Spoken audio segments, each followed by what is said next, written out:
존 스토트 기독교의 기본 진리 5장 죄의 실상과 성격. 지금까지 나사렛 예수의 독특한 신성에 대한 증거를 자세히 검토했다. 그 결과 이제는 그가 주님이시며 하나님의 아들이심을 확신하게 되었을 것이다. 그러나 신약 성경의 초점은 그가 누구시냐에 대한 것뿐만 아니라 그가 무엇을 하러 오셨는가에 대해서도 맞추어져 있다. 그는 단순히 천국에서 오신 주님으로만 아니라 죄인들의 구주로도 소개되어 있다. 실제로 이 두 가지는 분리될 수 없다. 그가 하신 일의 효력은 그가 누구인가에 의해 절대적으로 좌우되기 때문이다. 하지만 그가 이루신 일을 정확하게 알기 위해서는 그가 누구신가는 물론 우리는 누구인가도 반드시 이해해야 한다. 그가 하신 일은 우리를 위한 것이었다. 그 일은 많은 사람을 위한 한 분의 일이었다. 그 일은 곤경에 처한 사람들의 필요를 충족시킬 수 있는 유일한 분에 의해 이루어졌다. 그의 능력은 신성에서 나왔고 우리의 필요는 죄 때문이었다. 우리는 우리를 도울 수 있다는 그의 주장을 조사했다. 이제는 우리가 필요로 하는 도움의 성격에 대해 살펴보아야 한다. 그리하여 그리스도에게서 인간으로, 즉 그리스도의 죄 없음과 영광에서 우리의 죄와 수치로 초점을 바꾼다. 우리가 누구인가를 정확하게 파악한 후에야 비로소 그리스도가 우리를 위해 하신 일과 우리에게 제공하는 것이 얼마나 놀라운 것인지를 알 수 있게 된다. 병을 정확하게 진단한 후에야 비로소 처방을 내릴 수 있는 것이다. 사실 죄는 사람들이 달가워하지 않는 주제다. 그래서 그리스도인들은 지나치게 죄를 되뇌인다고 종종 비판을 받는다. 그러나 그리스도인들은 현실을 중시하기 때문에 그렇게 한다. 죄는 성직자들이 직업을 유지하기 위해 만들어낸 것이 아니라 인간이 겪는 현실이다. 지난 수백 년의 역사를 통해 사람들은 악의 문제가 사회에만 있는 것이 아니라 인간에게도 있다는 것을 확실히 알게 되었다. 19세기에는 자유적 낙관주의가 번창했다. 그때는 대부분 인간의 본성은 근본적으로 선하며 악은 무지와 나쁜 환경 때문에 생기므로 교육과 사회 개혁을 통해 행복하고 복된 삶을 살 수 있다고 믿었다. 이런 환상은 역사라는 엄연한 사실에 의해 산산조각이 났다. 서구 세계에서는 교육 기회가 급속히 증가되었고 복지국가가 만들어졌다.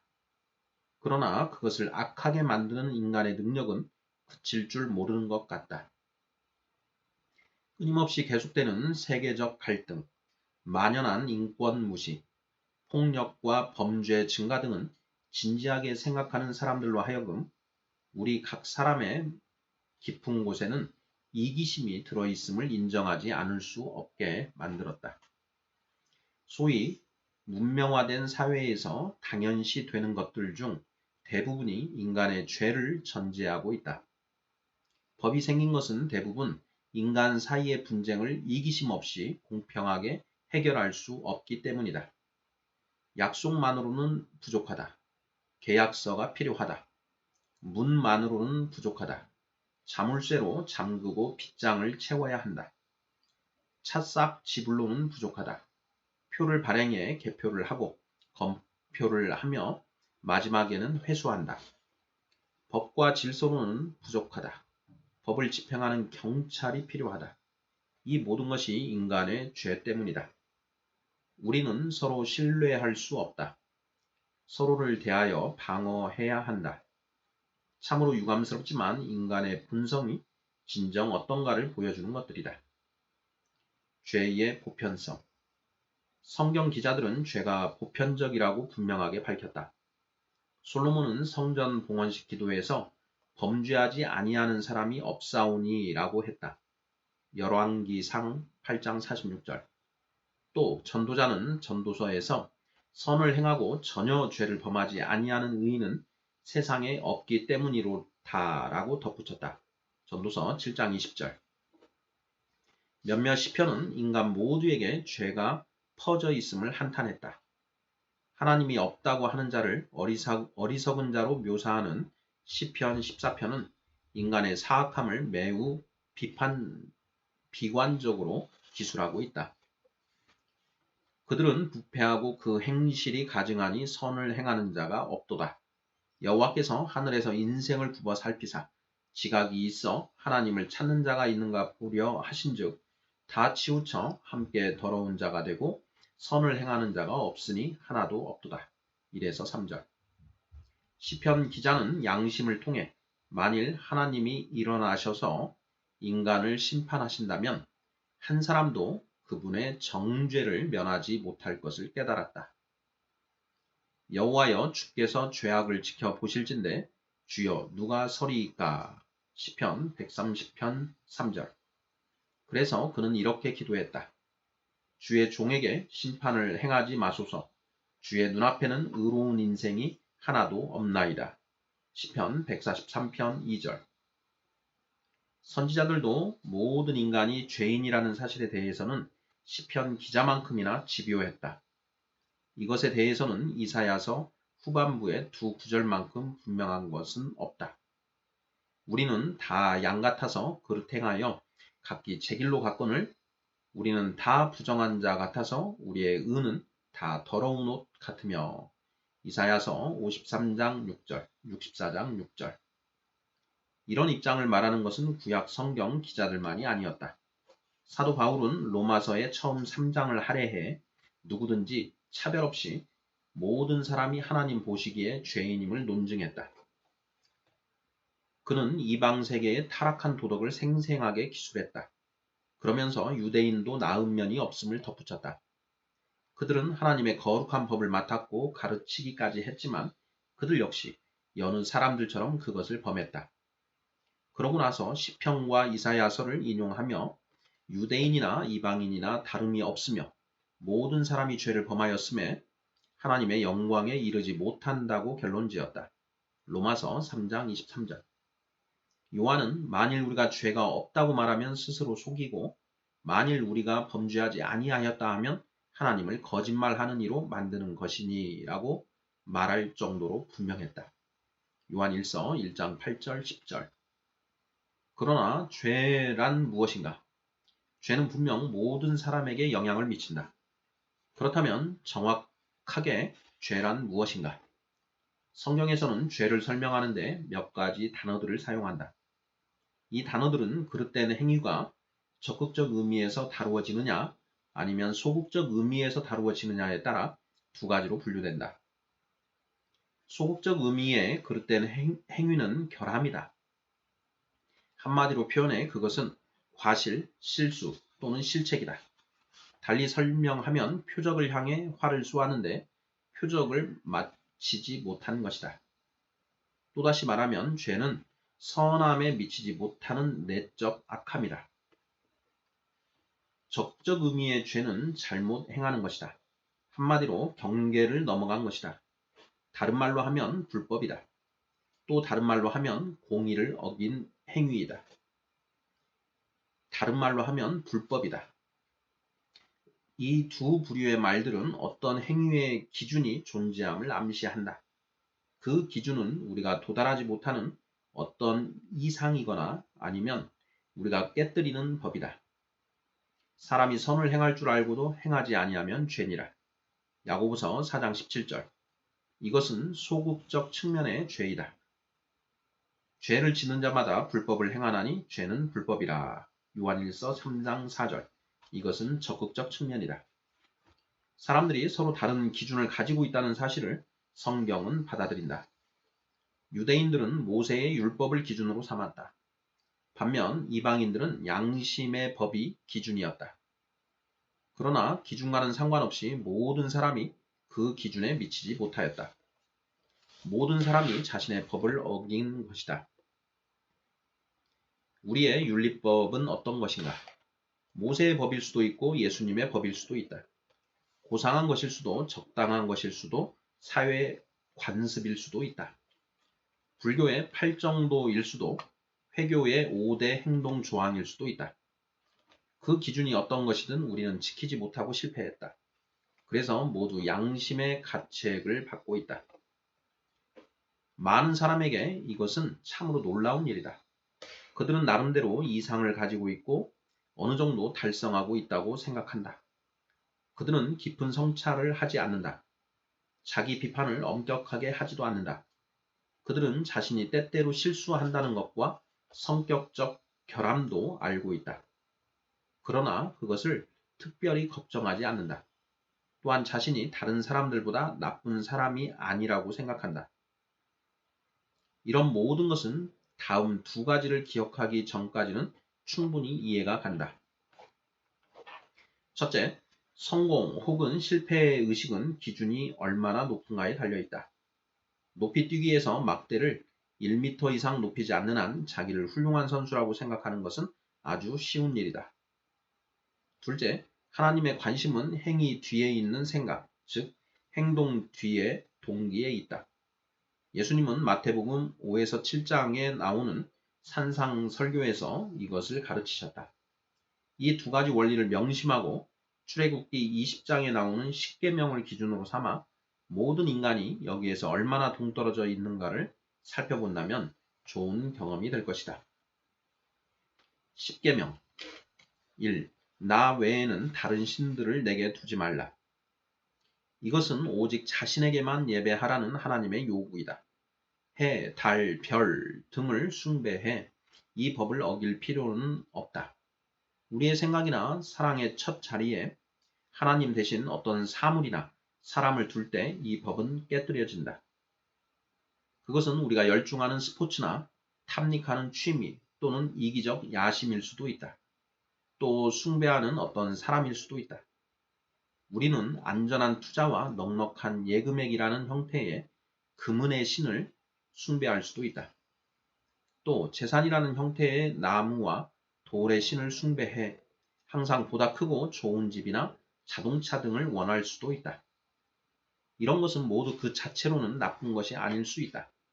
그러나 우리 삶에서 오직 하나님께만 합당한 위치를 그것들에게 내어줄 때 잘못이 된다.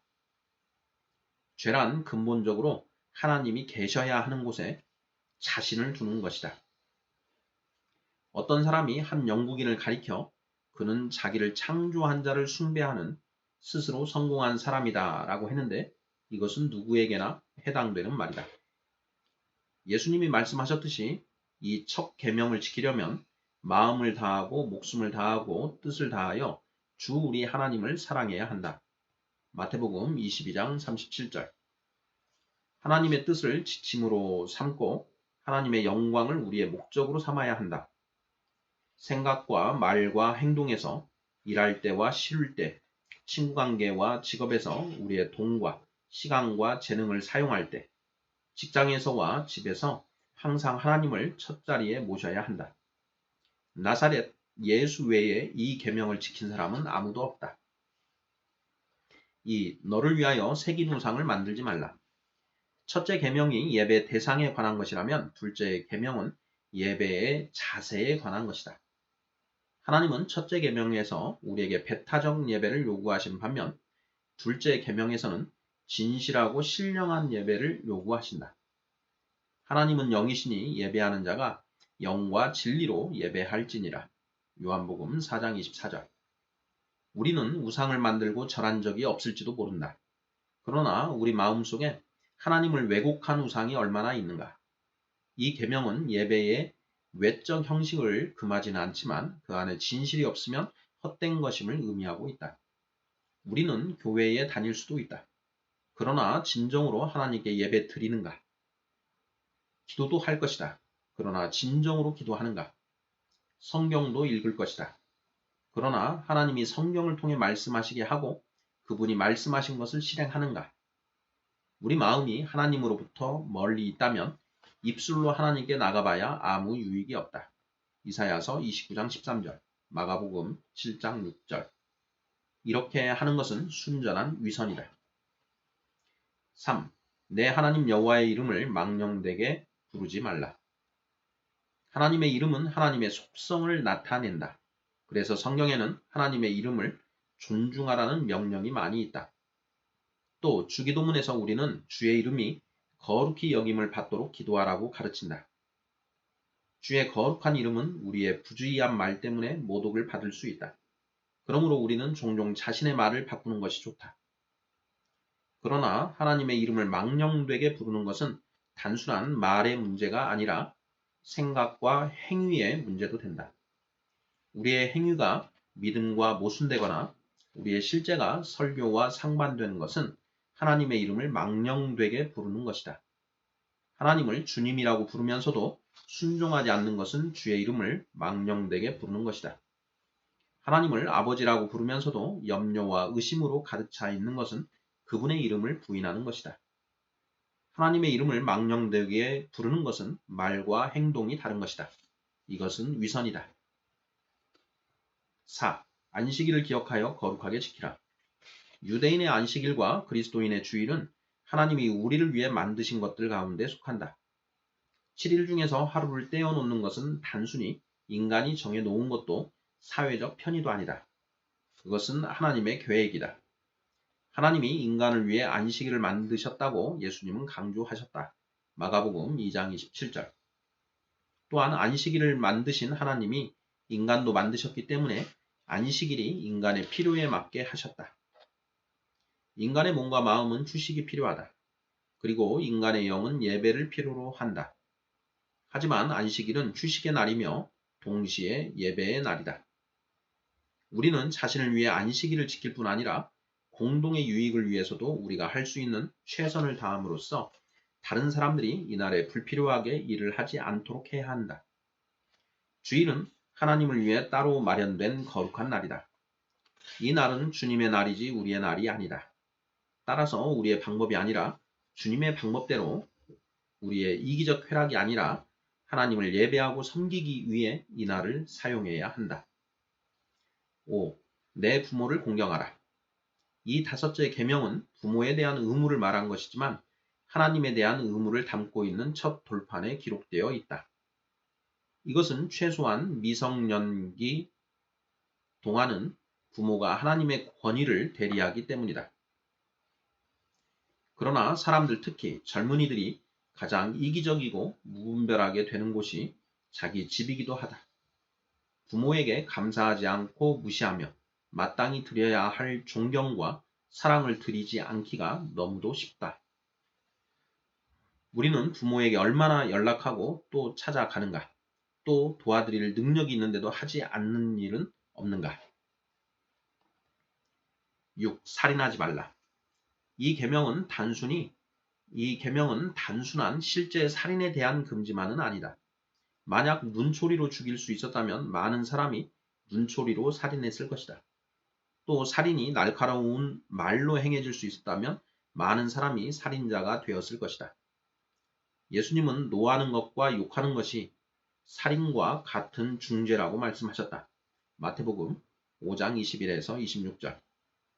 사도 요한도 형제를 미워하는 자마다 살인하는 자라고 올바른 결론을 내리고 있다. 요한 1서 3장 15절. 모든 분노, 감정 통제의 상실, 증오 등은 모두 살인이다. 또한 우리는 악의에 찬 험담으로 살인할 수도 있다. 또 의도적 무시와 잔인함으로 살인할 수도 있다. 심술과 질투로도 살인한다. 아마 우리는 다 이런 행위를 했을 것이다. 7. 간음하지 말라. 이 계명 역시 단순히 불성실한 결혼 생활 이상으로 폭넓게 적용된다. 혼외 성관계에도 여기에 포함된다. 또한 모든 성적 도착에도 해당된다.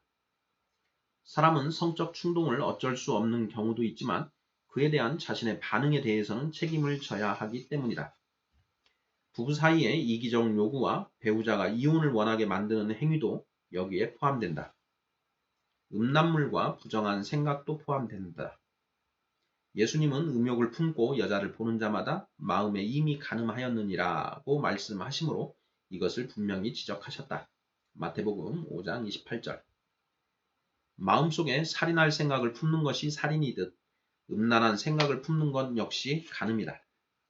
실제로 이 계명에는 하나님이 주신 신성하고 아름다운 선물의 품위를 떨어뜨리는 모든 행위가 포함된다. 8. 도둑질하지 말라. 도둑질이란 다른 사람의 것이나 다른 사람에게 가야 마땅한 것을 훔치는 것이다. 돈이나 물건을 훔치는 것만 이 계명의 금지사항에 해당되는 것이 결코 아니다. 탈세도 절도 행위다. 세관에서 수속을 밟지 않고 슬쩍 빠져나가는 것도 마찬가지다. 근무 시간을 다 채우지 않는 것도 그렇다. 세상이 슬쩍한 것이라고 하는 것을 하나님은 도둑질이라고 하신다.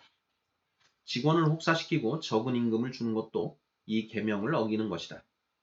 개인의 일이나 사업에서 시종일관 양심적인 사람은 극소수에 불과하다.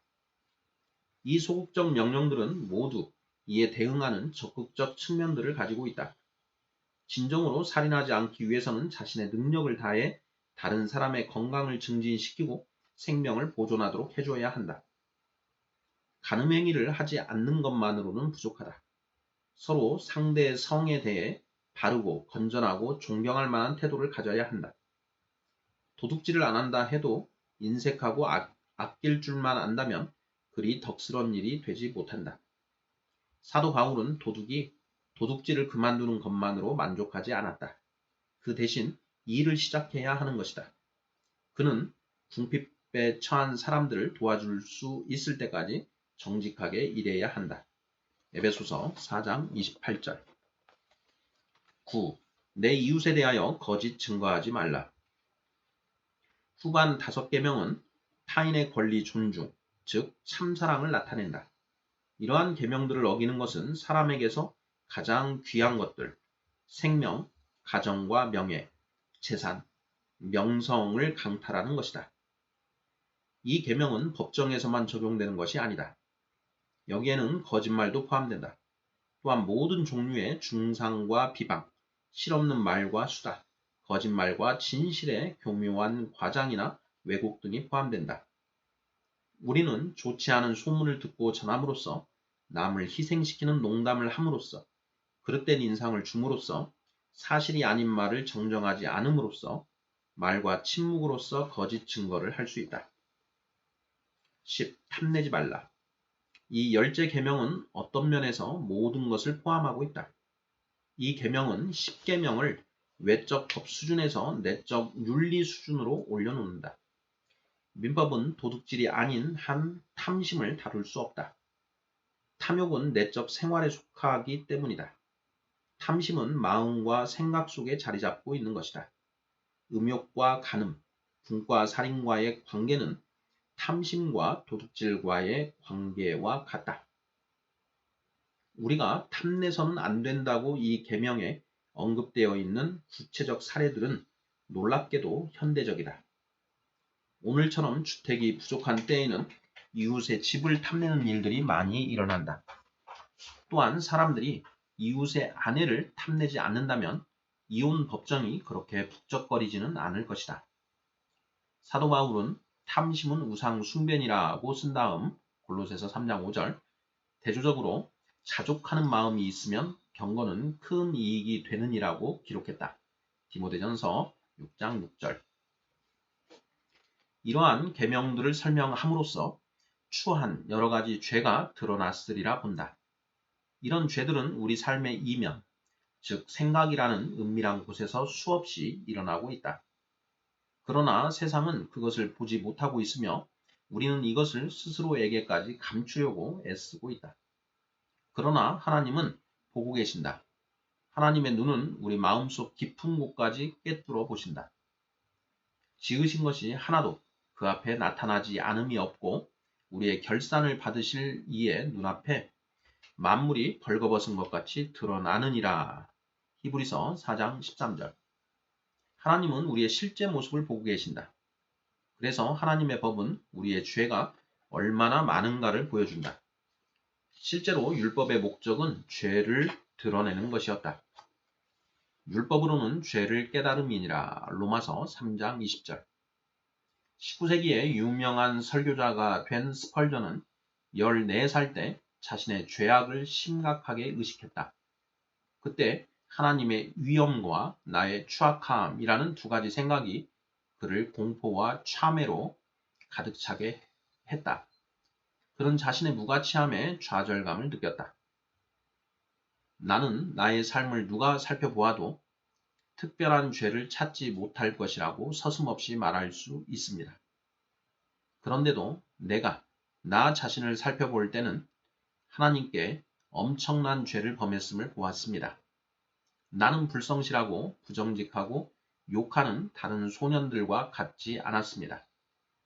그러나 어느 순간 율법, 즉 십계명을 가지고 온 모세를 만났습니다. 내가 그것들을 읽는 동안 그것들은 모두 함께 지극히 거룩하신 하나님 앞에서 나를 정죄하는 것 같이 보였습니다.